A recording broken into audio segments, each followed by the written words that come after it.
Nous allons repasser la parole à Pierre Blériot pour la dénonciation de ce matin. Parfait. Ici, nous sommes sur la trace d'une dénonciation que nous ferons probablement demain, mis à part celle dont Claudia a fait état. L'histoire d'un musicien camerounais de renom qui est accusé de vol de véhicules en France. Je fais partie des personnes qu'on a saisies depuis 3 semaines. Et donc, j'ai mené parallèlement mon enquête. Je ne vais pas cacher le nom, il s'agit de Charlie Nélé. Donc, demain, j'ai promis... Décidément.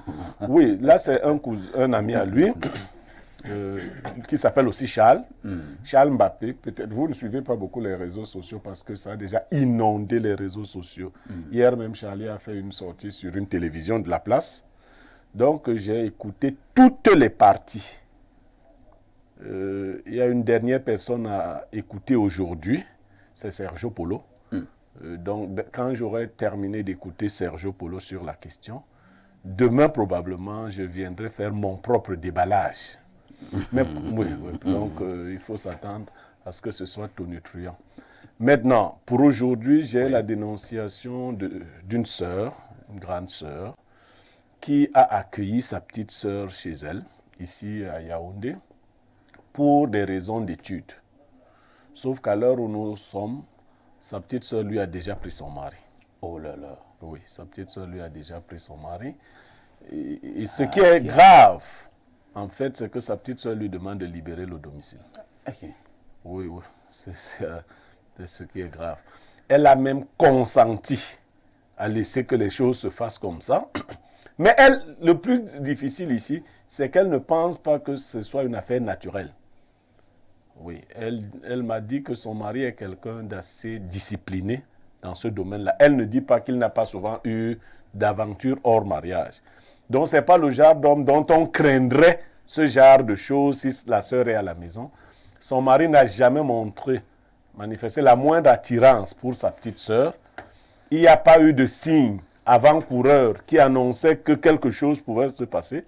Du jour au lendemain, son mari ne la reconnaît même plus. Quand elle parle à son mari lui dit, bon, je vais prêter un prénom à sa sœur, hein. Ce n'est pas le vrai prénom. Elle lui dit, c'est comme Edith t'a dit. C'est-à-dire que Edith lui a demandé à sa grande sœur de quitter la maison. Bon, je suis allé plus loin pour constater malheureusement qu'ils vivent depuis une quinzaine d'années, mais n'ont pas d'acte de mariage. Oh là là. Bon, toute la société sait qu'ils sont mariés, mais il n'y a pas un acte de mariage depuis près de 15 ans. Négligence, je ne sais pas pour quelle autre raison, ils n'ont pas d'acte de mariage. Sa petite sœur vit dans la maison depuis 6 mois seulement. Et depuis 6 mois, elle est venue pour faire des formations. Oui, je voulais justement poser la question. Elle est venue vivre avec elle, pourquoi? Elle fait les formations en soins infirmiers, soins infirmiers et autres. Je ne sais pas si c'est là-bas qu'elle a appris les techniques pour prendre les... Vous dites que c'est à Douala? Non, ici à Yaoundé. Ici à Yaoundé. Donc, sa petite, c'est à peu près quel âge? Elle est dans la vingtaine, elle a, je crois, 26-27 ans. Et la grande sœur? La grande sœur est au début de la trentaine. Au début de la trentaine. Et le mari dans la quarantaine. Le mari dans la quarantaine. Voilà. Donc, le monsieur est un monsieur aisé? Non. Il est moyen? Bon, il est là. Un homme ordinaire? Un homme ordinaire, un Camerounais ordinaire, comme le journaliste. Qui peut manger bien ce matin et souffrir le lendemain. Tu as un autre problème. Tu as dit que tu as un autre problème. Non, j'ai pas de problème. Moi, j'aime prendre les exemples qui sont à côté. Prends l'exemple ailleurs. Non, lui, c'est un professeur d'université. Il ne peut pas avoir ça de problème. Tu ne l'as pas vu se plaindre. Au lieu que les téléspectateurs aillent chercher loin, tu es là à côté. Alors, donc, et qui est venu te voir? La grande sœur. Bon, elle me dit, depuis un certain temps... Attends, est-ce qu'elle a eu maintenant une discussion avec la petite sœur? Oui. Et la petite sœur lui dit qu'il faut partir. Vraiment, on ne peut pas vivre toutes les deux ici. Même toi. Et elle a 2 enfants, il faut que je précise. Elle dit à sa petite sœur, ma petite sœur, tu as gagné l'homme. Je dis oui. Mais c'est comment? Sa petite sœur dit que non. Grande sœur, il faut libérer. Et quand elle s'en réfère à son mari, le mari lui dit que c'est comme Edith t'a dit. Il faut nous laisser en paix. Incroyable. Donc, elle ne se retrouve pas. Elle ne se retrouve pas. Merci Pierre Blériot. Je pense que même le psychosociologue qui est avec nous ce matin, qui est un spécialiste de ce genre de problème, c'est ce genre de problème de société, lui-même est légèrement un peu dépassé. Alors, pas d'abord de questions à te poser à un professeur. Regard général de cette situation. Oui, en fait, quand M. Blériot présentait la dénonciation, et ça m'a fait me rappeler d'un débat que j'ai eu avec les étudiants, ça fait 2 ou 3 semaines. J'ai posé une problématique allant dans le même sens que la dénonciation de M. Blériot. C'est-à-dire, j'avais reçu dans un des cabinets où je travaille une jeune fille de 27 ans qui venait se plaindre du fait qu'elle avait rencontré son petit ami sur Internet, un Italien.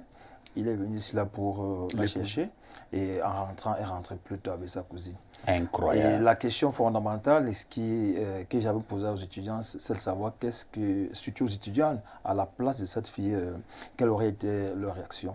Il y a une qui m'a dit je tue ma soeur, l'autre m'a dit je tue les deux, l'autre m'a dit je m'en vais chez les Pygmées, je garde le mariage. Je vais à l'Est. Bon, je vais à l'Est. En fait, quand j'écoute M. Blériot, ça me vais chez les Mebarkono. Ça me rappelle un peu ce débat. Et ce qui me fait un peu réfléchir en tant que psychosociologue, c'est nous assistons à quelque chose qui semble nous échapper, la crise des valeurs. Parce que moi, j'ai eu le débat avec les étudiants, les gens, attention. Pour si peu de choses, vous allez tuer les gens parce que tu comprends que tu vas tuer ta soeur et parce que tu as arraché ton mari. Est-ce que tu comprends ce qui veut dire tuer? Quelle est la valeur de l'être humain? Alors bon, quand j'ai commencé par ce débat sur la crise des valeurs, observez de nos jours. Tout à l'heure, Mme Claudia a fait une dénonciation qui relève également, c'est vrai, une dimension magico-religieuse, mais qui relève également de cette crise des valeurs. Ouais. Dans les réseaux sociaux, de temps en temps, on voit les gens se plaindre, des gens, j'ai fait la moi, mon fils ce matin, mon fils m'a envoyé en l'air, ainsi de suite. Bon, ce sont les nouvelles orientations, les nouveaux schémas comportementaux et cognitifs que nous, les psychologues, nous sommes tenus à examiner et à sensibiliser afin que les uns et les autres comprennent l'ampleur de la situation. Je reviens maintenant sur le cas de la dénonciation. C'est une situation qui met en évidence une jeune fille du Cameroun, qui a entre 26 et 28 ans, qui vient chez sa grande sœur, même pas chez sa cousine, chez sa grande sœur de sang. C'est-à-dire que le père et la mère sont les mêmes. Et qui se plaît à sortir avec à lui arracher son mari. À lui arracher son mari. Ça montre donc que... Qui n'est même pas aisé. Hein? Qui n'est même pas aisé. Qui n'est même pas aisé. Parce que s'il était encore riche, on devait dire que non, elle est omnibulée par le désir de la richesse, le désir de la grandeur, le bien-être. Mais c'est la réalité. Bon, peut-être que le monsieur, c'est ce que je voulais dire. Peut-être que matériellement, le monsieur n'est pas riche, mais il peut avoir d'autres atouts. Hein? Mais c'est là le véritable problème, M. Bafa, ici. C'est le véritable problème de la crise des valeurs. La crise des valeurs. Ça également, c'est une crise de valeurs. C'est une crise des valeurs. Parce que donc, vous pensez que là-bas, ce n'est pas une valeur? Ce qui appartient à ta sœur ne t'appartient pas. Et quelle que soit la grandeur, la beauté... Et que dis-tu de ce proverbe bantou qui dit que la bonne nourriture se mange en famille? De quelle nourriture s'agit-il? Parce qu'il ne faut pas voir la nourriture dans le sens de l'intimité. C'est ça la réalité. La bonne nourriture, c'est quoi? Si on a très bon gibier, quand on arrive en famille, on le mange ensemble et que chacun puisse avoir un morceau. Mais pas que tu as ton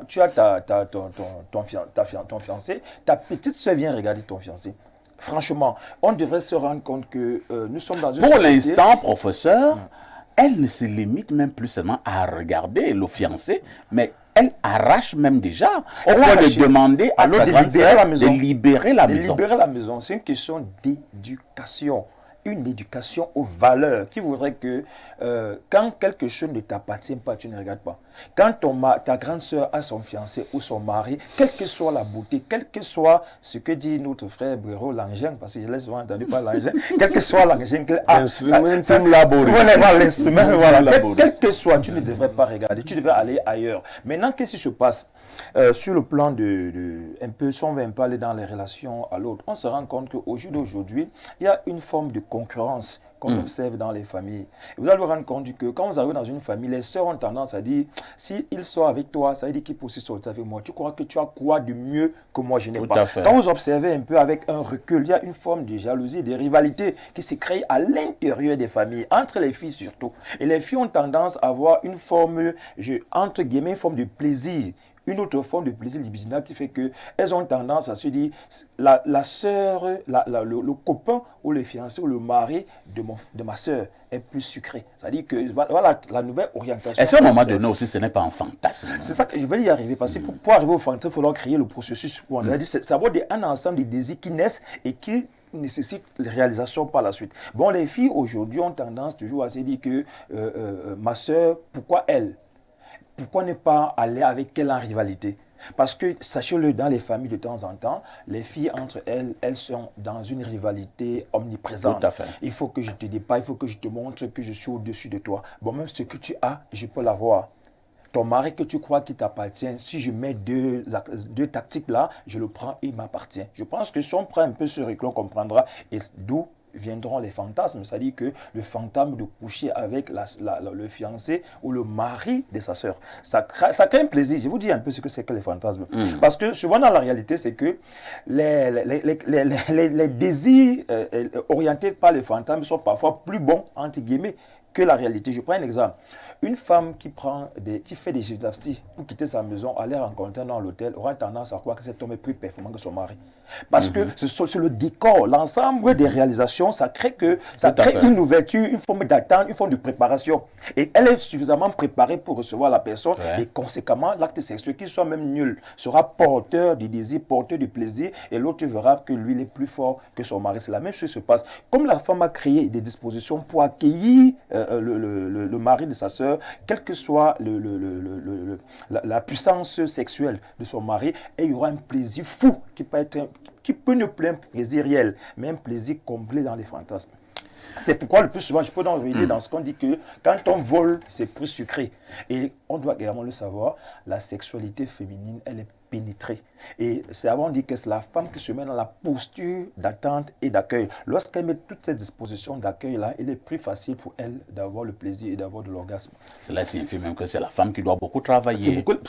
La femme travaille beaucoup plus dans l'esprit. L'homme travaille dans le corps, mais la femme, elle travaille dans l'esprit. Elle se met dans la posture d'attente, la posture d'accueil. Et lorsqu'elle se met dans cette posture, vous vous rendez compte quoi? Les gens qu'on reçoit dans les cabinets le plus souvent, vous allez voir une femme qui dit à partir de 40 ans, mon mari ne me satisfait plus. Ou à partir pendant les premiers moments, c'était très bon, mais maintenant, ce n'est plus bon. Pourquoi c'était très bon? Parce qu'elle s'était mise dans la posture que je m'en vais chez mon gars, il faut que ça soit bien, il faut qu'on fasse ci, il faut qu'on fasse ça. Mais à un moment donné, elle commence à se lasser, ce qui fait que même le voisin qui n'est pas compétent, si elle y va dans cette ouverture à laquelle je fais allusion là, elle aura plus de plaisir d'abord. Oh, les voisins, qu'est-ce qu'ils n'ont pas fait aux femmes des autres ici dehors? Alors, Joseph Olinga, nous avons un cas quand même compliqué ce matin. Hein. Voilà le mariage d'une Camerounaise qui est en train de voler en éclats du fait des agissements de sa petite sœur qu'elle a pourtant accueillie pour poursuivre ses études. Est-ce qu'à un moment donné, on va cesser de faire du bien? C'est une question assez difficile. Je remarque juste sous le contrôle du prof qui est c'est mieux dit, on va cesser de faire le bien. Ça dit que notre société est devenue une société de la violation des interdits. C'est les interdits qui attirent tout le monde. Il n'y a pas que ce compartiment-là. Regardez un peu... Les interdits excitent. Tous les interdits attirent les gens. C'est-à-dire que coucher les hommes... coucher avec le mari de sa sœur, coucher avec son cousin. Bon, vraiment, dans nos traditions bantou, il y a des interdits parce qu'en réalité, dans nos traditions bantou, il s'agit là d'un inceste. En réalité, il s'agit d'un inceste. Ça rentre dans la définition claire de l'inceste, ce qui se passe là. Et lorsque les gens le font, curieusement, ils savent bien que c'est des interdits, mais ils vont le faire. La deuxième analyse que je fais, c'est qu'il y a une précarité qui est telle que les gens sont prêts à justifier toutes les dérives qu'ils posent au nom de la pauvreté. C'est-à-dire qu'on en est au point dans notre société où quelqu'un va délibérément attraper le poulet du voisin, il le mange, on l'attrape, il a volé et il est prompt à expliquer qu'il avait faim.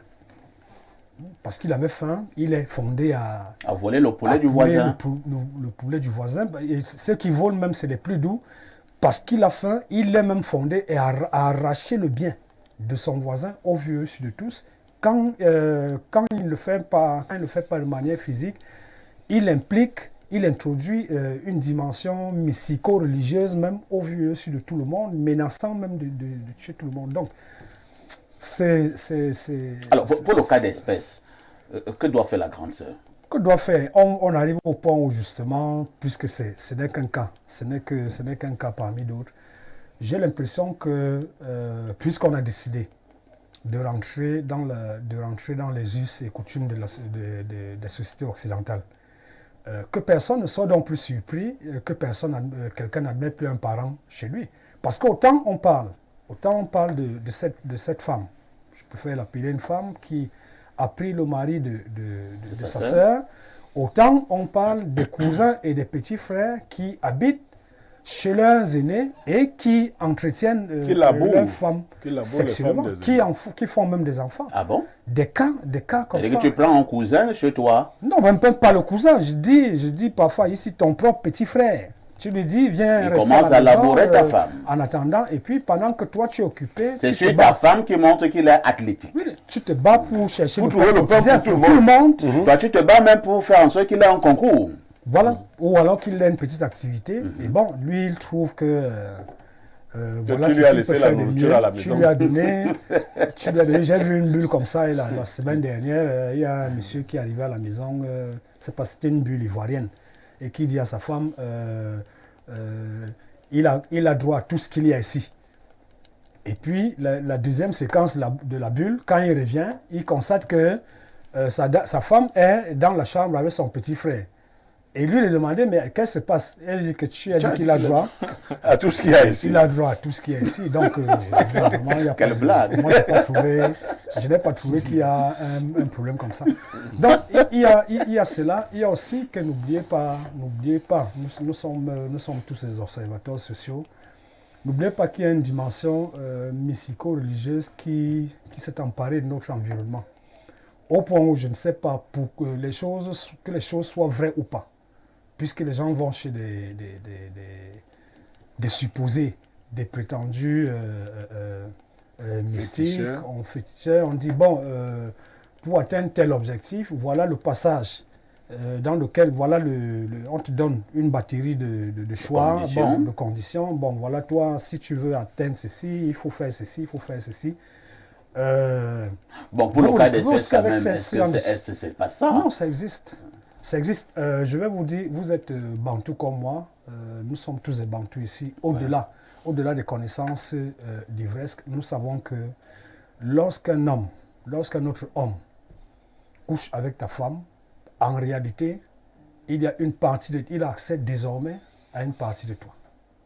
Ça, nous le savons chez les Bantous. Bon, nous savons aussi que les gens, ceux qui le font même, sans le savoir, juste pour des fantasmes vulgaires, il y a ceux qui le font sciemment. Tout à fait. Et qui mettent la batterie à main, ça dit que je vais atteindre, parfait ici, non seulement je vais charmer sa femme, parce que lorsqu'elle viendra même me voir, ce n'est pas de son gré qu'elle viendra le faire. Et puis, non. Olinga, chez moi, c'est compliqué. Ça risquera d'être... Non, je prends juste un exemple. Nous parlons parce que les gens... Je te réponds. Si tu le fais chez moi, ça risquera d'être le dernier rapport que tu as eu dans ta vie. Non, c'est très compliqué. Il faut faire attention. Je suis voisin des Bassa. Donc, mes grands amis au village sont des Bassa. Ils me donnent des choses. Ça risquera d'être le dernier rapport que tu auras dans ta vie. Utilisation de ton Il y a certains de nos jeunes frères qui ne savent pas que autant il peut le faire parce qu'on l'a envoyé le faire, autant lui-même peut aller chercher un mal qui va le ronger. Très bien, c'est compris. Parce que dans certaines régions de ces pays, il y a des gens qui travaillent sur leurs femmes, comme parfait ici, la vous là. Oui. C'est-à-dire que tu vas toucher la femme de quelqu'un. C'est terminé pour toi. En réalité, toi, tu es allé pour prendre quelque chose, c'est lui qui t'aspire. C'est lui qui t'aspire et tu seras allé chercher comme... Lorsque les gens vont chez les femmes des gens, il est important que nos jeunes frères... Non, c'est compris. C'est vrai que nous le disons en riant. Moi, je dis que je suis voisin des Bassa. Pour ceux qui connaissent un peu les Bassa, il faut faire très attention. Vraiment, les Bassa purs. C'est pas facile. Bon, pas que c'est pas facile, c'est pas toujours bien d'aller avec les femmes des Bassa. Surtout quand tu le sais. Surtout quand tu le sais. Blériot, peut-être à la télé, il ne va pas l'avouer. Il y a certains Bassa qui sont compliqués. Tu vas avec sa femme, c'est-à-dire que légitimement marié. Je vous assure, c'est le dernier rapport sexuel que vous avez eu dans votre vie. Parce qu'il y a un partage spirituel. Même si c'est après qu'il le sait, étant donné qu'ils sont liés spirituellement, il peut te prendre très bien à partir de sa femme. Pierre Blériot, Niemek, nous parlons, nous pouvons rire, mais avouons quand même que la grande sœur, dans le cadre de cette dénonciation, se trouve mal, même s'il faut aussi se poser la question, Blériot, comment aussi ce monsieur vivre 15 ans avec une dame sous le même toit? Vous n'êtes pas marié, je me pose bien la question, c'est quoi le projet? Non, parfait, nous le disons comme ça, mais il y a beaucoup de couples dans ces situations. Ouais. Beaucoup, beaucoup. Quelquefois, vous voyez même l'État organiser des mariages collectifs et tout, pour inciter. Il y a des enfants qui, devenus vieux, se sont rendus compte que leurs parents n'avaient pas d'acte de mariage. Oui. C'est plus vieux qui se disent, qu'on leur dit que non, mais en fait, papa et maman là... Alors qu'ils vivent depuis 30 ans. N'ont pas d'acte de mariage. Bon, il y a même des enfants qui n'ont pas d'acte de naissance à 15 ans, 30 ans. Il y a c'est des négligences. Je me dis, bon, et puis d'autres évoquent la question de la dot qui est souvent assez un élément qui déstabilise ou qui décourage. Mais passons, venons-en à la dénonciation. J'estime que la grande sœur n'a fait aucun mal en accueillant sa petite sœur. Pas du tout. Nous n'allons pas dire de ne plus accueillir les frères et les sœurs à la maison. Et selon son récit, son mari n'avait pas ce genre de prédisposition. Maintenant, certaines conditions peuvent être créées. Dans l'image que présentait le copanéliste, un frère qui habite chez vous, moi je vous ai souvent dit que ce n'est pas bon. Si vous avez une femme qui n'a pas d'activité, qui est seulement à la maison, vous lui adjoignez quelqu'un qui n'a pas d'activité, qui est seulement à la maison. Ce n'est pas bon, ce n'est pas hygiénique, c'est de la promiscuité. Non, je préfère vous le dire comme ça, parce que les deux vont s'ennuyer. Ils vont regarder les mêmes films. Les films exotiques. Les séquences où les gens s'embrassent, au début, chacun va regarder de côté. Bon, ça c'est des boucles. Après, ils vont commencer à regarder ensemble. Après, ils vont rire ensemble. Vraiment, la femme là. Après, ils pourront se rapprocher. Voilà. Donc, vraiment, c'est des situations à éviter. Si vous prenez quelqu'un chez vous, un frère, c'est pour lui donner une activité. Pour qu'il sorte de chez vous. L'oisiveté n'est pas bonne. Et vos femmes également, mettez-les en mouvement. En général, les gens croient qu'aller au travail est plus dangereux pour la femme. Non! N'avoir rien à faire. On peut être à la maison et être surchargé. Oui. Mais n'avoir rien à faire est très dangereux. Est-ce que le poète vous disait que le travail est loin de nous 3 grands mots? Le vice. Le vice. Quelqu'un qui n'a rien à faire à longueur de journée, ce sont les personnes les plus prédisposées ou les plus exposées aux infidélités. Maintenant qu'on soupçonne, le conseil que j'ai donné à la dame, c'est de rencontrer un vrai spiritualiste pour vérifier que ce qui est arrivé à son mari est naturel. Si son mari n'a pas été charmé. S'il a été charmé, qu'elle accompagne son mari. Elle va être obligée de quitter le domicile parce que pour le moment, elle n'est pas la bienvenue dans ce domicile. Elle n'est plus elle est exposée même d'ailleurs. Elle est même exposée, mais qu'elle continue de travailler sans abandonner son mari. Oui. Je lui ai demandé également de se rapprocher. La chance, c'est que les parents vivent. De se rapprocher des parents pour leur dire que voilà le cadeau que ma petite soeur m'a donné. C'est-à-dire que moi, je l'ai accueilli et des parents justes devraient agir. Je ne vais pas me mettre toujours à la place d'autres parents. Parce que dans ce cas-là, parfait ici, je me mets en branle. J'estime que ça ne devrait pas arriver après une certaine éducation. Mais si ça arrive, j'entre en guerre contre ma deuxième fille qui arrache le mari de la première. C'est-à-dire, moi, son père, je lui annonce la guerre. Et ce n'est pas une guerre verbale. Ce n'est pas comme si on va prendre le chapelet. Tu comprends? Ici. Je comprends très bien. Dans ces conditions-là, ce n'est pas le chapelet que je peux prendre. Je lui annonce des ultimatums. Je lui dis clairement. Tu lui intimes l'ordre. De se retirer. De libérer. Et de libérer. Après ça, comme je suis un peu la Russie, si elle ne libère pas, je vais envahir l'Ukraine. C'est-à-dire, je vais la bombarder constamment. Oui, parce qu'il ne faut pas laisser ce... Ta soeur t'a accueilli chez elle, c'est pas pour que tu lui rendes ce genre de service. Donc, je lui ai demandé d'en parler clairement à son papa, à sa maman. Celle-ci doit être déjà reniée par la famille. Parce qu'elle a commis un acte infâme. On aurait pu dire qu'elle a eu un moment de faiblesse avec le mari de sa soeur. Ça peut arriver. Mais au point de vouloir chasser sa soeur de la maison, c'est des diableries qui sont intolérables. Donc, il faudrait que les familles agissent. Très bien. Pour qu'on commence à dire, et puis s'il y a quelqu'un à perdre là, s'il faut perdre quelqu'un à tout prix. C'est la petite sœur. En fait, oui. Si vous permettez, en quelques secondes, j'ajouterais juste que chez nous, les Bantous, en réalité, après tout ceci, il faut un bain de purification pour toute la famille. Okay. Pour toute la famille. Oui, pour toute la famille. Quand on fait soin... Si moi je suis au frère des deux sœurs, je dois aussi prendre le même bain. Je sais pas comment vous expliquer ça. Parfois, un acte peut être commis par un seul membre de la famille et il impacte spirituellement sur toute la famille. Si je suis le frère de ces sœurs-là, dès qu'on a fini de gérer physiquement, il faut gérer ses répercussions spirituelles. D'accord. Joseph Olinga, vous êtes très inspiré. Hein? Je vous assure. Alors, lisons quelques messages ce matin.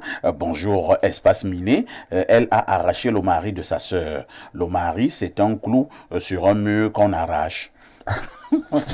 Vraiment. Il faut incriminer les deux, ce mari et cette fille. Oui, le mari, mais on vous fait comprendre qu'il y a une dimension un peu presque mystique de la chose. On soupçonne. Il peut arriver que le mari a été envoûté, ou c'est pas moi, charmé. Alors, autre message, allons au 240, c'est la Guinée équatoriale. Bonjour le plateau, très heureux de vous revoir en direct. Pour la dénonciation, cette situation est monnaie courante désormais, même ici à Bata. Nous avons un couple de plus de 28 ans de relation qui vient de perdre son mariage à cause de sa sœur. Et il ne reconnaît même plus sa femme et ses 5 enfants. Jules Hervé Fomand depuis Bata, en Guinée équatoriale. Bonne et heureuse année à vous. Monsieur Castou, bonjour. C'est Hervé Informa qui vous dit bonjour. Hein. Bonjour Hervé. Alors au plus 33, c'est la France. Que dit le téléspectateur de la France? Bonjour à toi, le bon François de la modération, le journaliste préféré de vos journalistes, le seul qui connaît frapper le Zagor. Moi, je ne fais que te poser la question, c'est quoi le Zagor? Alors, grand, j'ai un problème. J'entretiens des relations intimes avec la femme d'un haut commis de l'État. Elle me couvre d'argent et de cadeaux pour que je la fasse vibrer. Mais dernièrement, elle a pris l'habitude de joindre sa fille à la partie grand. Ok. Moi, je vais écouter la suite. Incroyable. Moi, je veux la suite. Mais dernièrement, elle a pris l'habitude de joindre sa fille à la partie grand. Ça me fait peur. J'ai besoin de ton aide. Toi qui as connu ce genre de choses. C'est Kéliane Zui. J'ai connu ce genre de choses. Tu en as entendu parler, c'est toujours connaître. Voilà. Joseph Olinga, vous voyez alors. Je ne sais pas. Qu'est-ce que je dois dire? Non, Blaireau, je vous passe la parole pour... Mon petit, la cupidité est en train de t'attirer quelque part. Tu te dis que c'est juste une affaire sexuelle. On pouvait le penser. Hein? Ouais. Maintenant, une maman qui joint sa fille. Vous voyez, on est déjà là dans l'inceste. Un inceste aggravé. Parce que nous savons, pour ceux qui ont déjà eu ce genre de pratique, les femmes se mélangent aussi dans ces conditions-là. Ouais. Donc nous sommes là dans un inceste aggravé. Tu es donc là en pleine pratique magique. Religieuse. La sexualité magique. Tu es là dans la magie sexuelle. Et on est en train de t'utiliser. Toi, en fait, c'est ton argent qu'on est en train de te donner là. L'argent dont on te paye déjà, on te paye, on te donne ta part. L'argent de ton deuil. Oui, on te donne ta part. Donc, utilise bien ta part. Tu peux laisser ta famille vivre bien après toi. Tu achètes un cercueil. Bonjour, Espace Miné. je l'ai comme c'est écrit, hein. Je me suis d'abord demandé si ces deux femmes ont encore leurs parents vivants qui pourraient intervenir sur ce problème. Vu qu'il y a soupçon d'envoûtement, je conseillerais à cette femme de tout simplement plier bagage. Une sœur de sang qui peut faire cela est capable d'attenter à sa vie et celle de ses enfants. Le karma fera le reste. C'est Bertrand Amarois qui envoie cette préoccupation. Autre message. Bonjour messieurs, je suis une abonnée de votre émission. Merci pour toutes les dénonciations que vous faites pour nous prévenir et nous éduquer sur certains mots. Pour la dénonciation, c'est courant ici au quartier Nkomkana. C'est plutôt une nièce qui sort avec le mari de sa tante. C'est grave ça. Et il paraît que malgré le scandale qui est survenu l'autre jour, c'est-à-dire dimanche, ça ne leur dit rien. Il est vraiment temps d'agir parce que voilà, dans la ville de Melon, un enfant de 17 ans qu'on a surpris en train de violer son petit frère de 10 ans. C'est grave. Meilleur vœu à vous, c'est Laurence Pamela. Oui, j'ai suivi cette affaire. Hein. C'est-à-dire qu'un bonhomme de 17 ans, il a été surpris en train de violer son petit frère de 10 ans. Oui, professeur. De plus en plus, je pense que il y a une grosse pression de stimulation sexuelle dans notre environnement. Et le problème, c'est qu'il n'y a pas de parallélisme avec l'éducation qu'on devrait donner à nos enfants. Beaucoup de jeunes aujourd'hui entrent dans la sexualité sans suffisamment avoir reçu l'éducation nécessaire. Parce que la libido, cette énergie qui nous pousse à la recherche du plaisir sexuel est parfois envahissante. Et lorsqu'on se laisse envahir par cette libido, ça devient un problème. Au jour d'aujourd'hui, les canaux d'information sont devenus nombreux. On les reçoit via le téléphone, via les réseaux sociaux, via la télévision. Et ce qui fait qu'à un moment donné, les gens veulent imiter ce qu'ils voient. Les enfants sont parfois, ils regardent des films, comme on l'a dit tout à l'heure, ils regardent des films qui sont réservés aux adultes, et après, ils regardent son frère, et après, c'est bon pour dire que la plus grosse éducation, au jour d'aujourd'hui, non, ça ne sera pas seulement l'éducation à la citoyenneté, mais également l'éducation à la sexualité, l'éducation à la mise en place d'un seuil de principes pour pouvoir aider ces jeunes-là à encadrer leur libido. Parce que là, nous constatons qu'il y a une forme d'escalade libidinale. C'est-à-dire que la libido va dans tous les sens. On s'en fout, l'objectif c'est le plaisir.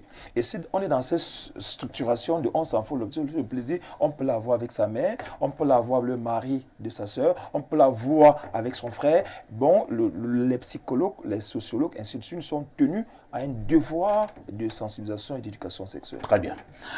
Autre message ce matin, Perfecto bonjour. En octobre 2017, de l'autre côté, chez nos chers voisins, nous étions à plus de 5000 débats modérés. Nous sommes en janvier 2025. Maintenant, je pense qu'on est là à plus de 8000 débats modérés, toujours avec le même charisme. Il faut toujours rappeler ça aux téléspectateurs. C'est important. Tu n'es pas n'importe qui. Je ne sais vraiment pas le pourquoi avec tout ceci. C'est qu'ils cherchent encore ailleurs. Très bonne suite d'émission. C'est Gaston Ahandadine, fils et Toudi de Metomba, qui envoie ce message. Merci Gaston. Autre message ce jour, nous repartons au plus 33. C'est encore la France. Bonjour, bonjour, parfait à ici et toi, Adalbert, l'audier donné un vent de la modération qui règne sur les tout petits Bobda et les Lilngono de la modération. Un bonjour particulier à notre casse-tout national, M. Niemek. On aimerait savoir avec quel engin il casse tout désormais. Pour mieux casser, je pense qu'on doit lui trouver un bon marteau pour travailler efficacement. Concernant la dénonciation, nous constatons que cette petite sœur, arrivée chez sa grande sœur pour les études, a étendu ses études en testant les écorces sur son mari. Apparemment, il y a une écorce qui marche bien avec ce dernier au point où son cerveau est complètement formaté. Cette grande sœur doit me laisser le temps de contacter quelqu'un au Bénin pour qui c'est un problème basique à gérer, car vous savez, il y a écorce et écorce. Il peut faire jusqu'à cette petite sœur commence à avoir un amour sincère et fidèle au fou. C'est Stéphane hein, du Château Rouge en France. Alors 241, c'est le Gabon. C'est le Gabon. le pays que dirige le général Oligui Nguema. Bonjour Parfait, bonjour à Abdoulaye depuis Bitam. Abdoulaye, je ne vais pas lire ton message parce que vous êtes en train de nous perdre du temps. Et le temps, c'est de l'argent. Un autre message, salut, la perfection de la modération. Merci pour tout ce que vous êtes dans notre pays et à l'international. C'est Jean-Noël depuis Bois-Loire qui envoie ce message. On va prendre 2 derniers ou 3. Que dit celui-ci? Bonjour Parfait et à votre panel. Vraiment, Crioline est en train de saboter votre travail. Depuis une semaine, Info TV ne passe pas sur leur canal. Du coup, ça nous amène à regarder les autres programmes moins intéressants par défaut. Ah, c'est compliqué. Nous allons donc demander à Crioline de remettre le signal d'Info TV. Crioline remet le signal d'Info TV. Alors, un autre message. Idi Bambouam Mouledi, parfait ici. Masoma Kastou. Voilà pourquoi un Bamileke dépasse Dinkwa. Il est immoral et même diabolique de faire l'amour avec sa génitrice pour obtenir de la richesse. Homme, tu es venu nu et tu repartiras nu. Et quelle fierté a-t-on après avoir souillé son âme au nom de l'argent? C'est Cyril Adouala. Cyril, oui, pour le message, mais évitons un peu des expressions tribalistes. Ça ne nous sert à rien. Voilà ce monsieur qui est assis à côté de moi. Il s'appelle Désiré Claude Noubissier. Il est professeur d'université. Désiré, on se connaît depuis une dizaine d'années. Oui. Du côté de l'autre côté, je vous invitais déjà dans un programme que j'appelais Arrêt majeur. Donc, Claude, est-ce que nous avons eu les problèmes de tribalisme un jour? Non, je pense pas. Je pense il est même arrivé, je vais maintenant le dire à l'antenne, où le professeur Noubissier m'a invité d'aller manger du bon poisson brisé. Oui. On a mangé du poisson à la braise. Et il m'a offert à boire. Moi, j'aime boire le vin rouge. Du bon whisky aussi. Et du bon whisky. Est-ce que... Non, vraiment, dépassons un peu ce genre de débat. C'est notre société, malheureusement. Voilà. Un faux débat. Alors, lisons un dernier message. Que dit celui-ci? Bonjour, le panel. Ravi de vous revoir ce matin. Mon frère Nyemeka tout dit que les parents de ces jeunes dames prennent leurs responsabilités de vrais bantous et pour tous ces scandales sexuels, que chaque parent joue son rôle sur l'éducation à sexualité et d'éviter d'en faire un sujet tabou. Généralement, ce que nous constatons aujourd'hui dans nos sociétés, sur 20 parents, 18 sont des jeunes parents et sont presque pas là. Et les enfants sont éduqués par les médias. Le phénomène prend davantage de l'ampleur et que chacun d'entre nous en prenne conscience. Merci bien. C'est le DP Julien Besson, juriste et historien depuis Yaoundé, Omnisport. Une touche pour s'impose.